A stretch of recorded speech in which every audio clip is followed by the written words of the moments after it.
Also from fabulous Las Vegas, Tony Weeks.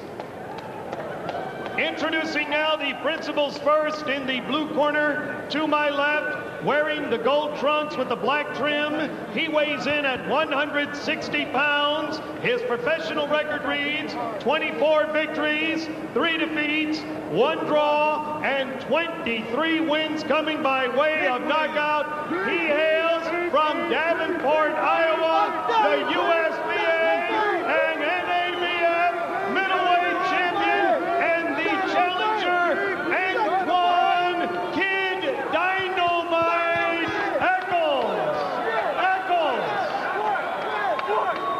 His opponent in the red corner, wearing the black trunks with the silver trim.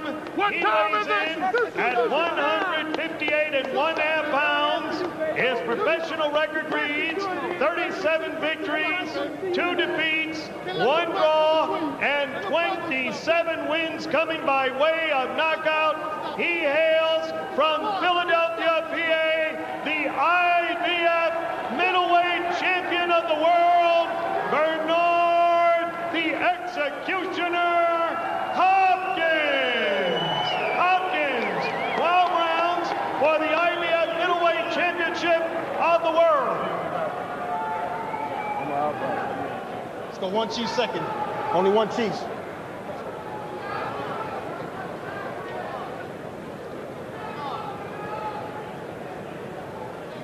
Come on, Bernard.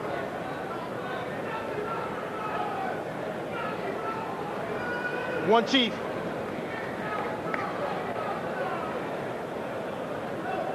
Okay. Right here is good, right here is good. Anything below that is a low blow. All right, you already received your instructions in your dressing room. I want a good, clean fight. Obey my commands at all times. Above all, protect yourselves at all times. Any questions from the champion's corner? Any questions from the challenger's corner? Let's go. The question we have is Echols a year better or just a year older? Since he gave a pretty good challenge to Bernard Hopkins.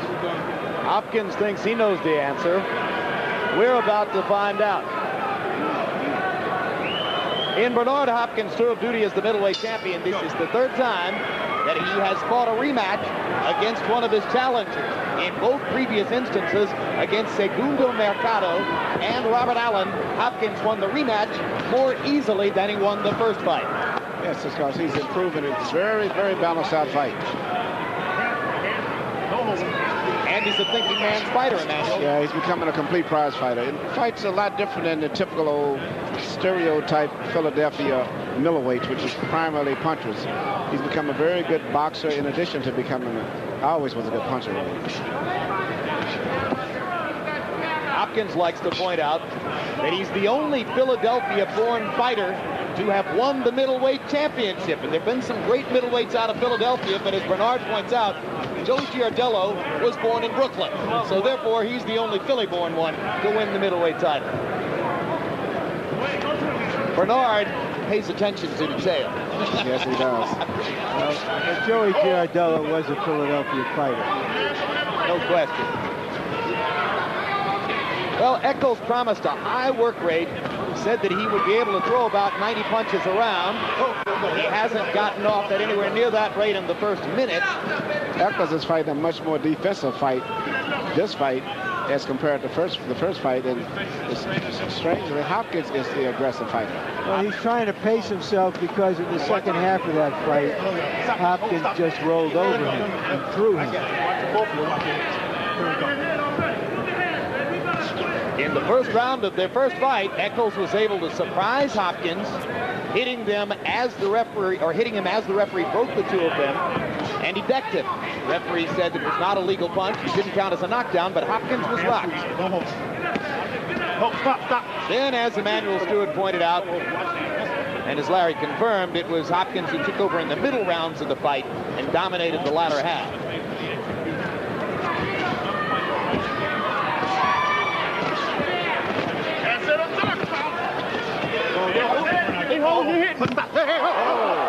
And he hits him on the break again. Hopkins fires back. And Tony Weeks will jab. I want you both in the locker room. Cut the bullshit out. Both of you.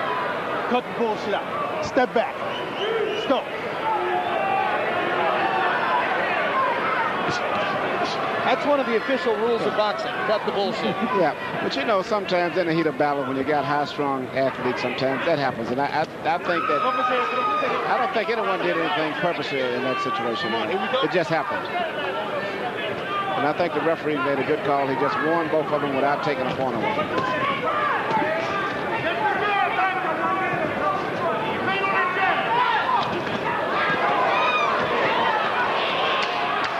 Lands a right hand across the top. It backs Echols back up.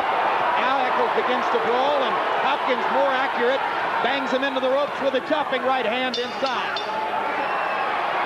And they're still swinging out to the bell. Looks like we might have a fair amount of that stuff. All right, now listen to me. Listen to me. Settle down. You got this guy where you want him at, okay? You got him where you want him at. Don't get careless. Don't get wild. All right? Give me some Vaseline, man. I got it. Okay, you got me? Jab, jab, right hand. Keep control now. Extend your arms. He's scared. He's scared, but cut him off. Cut him off. Simmer down, relax. Relax. Jab, jab, right hand. Okay? Jab, jab, right hand over top of his left. His jab, his left hand is low. Step back, bam. Let's see what happened when they got into this tussle. Now that's pretty nifty from Davenport, Iowa. He complained to the referee, and while the referee was moving in, he took a shot at Hopkins, and Hopkins, like a Philadelphia fighter, took a shot right back at him. Echols said Davenport has some tough streets. We go along with the Mississippi River and a beautiful little minor league ballpark right by the river. I think Echols is trying to step it up a little bit now. He realized he's giving too much respect to Hopkins. But Hopkins, even though he's a little bit taller, he has this tendency sometimes to kind of lean in, bending over to the right, as if he's going into a clinch, and then to throw an effective punch. Quick right hand lead lands for Hopkins there. Hopkins' last title defense on HBO, last May in Indianapolis against a Canadian challenger named Sid Vanderpool, was a messy, foul-filled affair. And this one promises more of the same. A punch to the back of the head. Echols goes down. I didn't think he hit him that hard. It didn't seem like he hit him that hard to me. But nevertheless, it could have been a punch that he didn't see, as he was relaxed. He thought it was in a clinch. That was a definite foul, however, and I'm just wondering what the consequences could be here. Harold Letterman, what could happen here? Okay, Larry, there's no question it was a foul. At the very least, you should take 1 point and give the guy 5 minutes to recover from this. I wouldn't call it an intentional foul because it was in the heat of battle, but it certainly was a foul. Here we go, time in. I mean, I would give him 5 minutes. Or I think, did he take a point? He didn't take a point, and he didn't ask the guy if he wants to continue. He just said time in. I would have said to the guy, you want 5 minutes to, You know, and I think maybe the reason for that is what happened earlier in the first round, since they were both hitting after the bell, that referee acted as though that was just a continuation of it. Or I think he might have thought that Echols turned his back on the punch, that Echols turned away as Hopkins was firing, and therefore put himself in position to get hit in the back of the head. If it ends up getting into a brawl, I'm quite sure that Hopkins is going to have the advantage of that coming from Philadelphia. Well, it looks like it's going to be a messy brawl, and this referee, Tony Weeks, has taken a lot of flack from Boxing Insiders in the last week for what was perceived as sloppy handling of David Reed's win over Carino Garcia here a week ago. Well, he's in a rough situation tonight.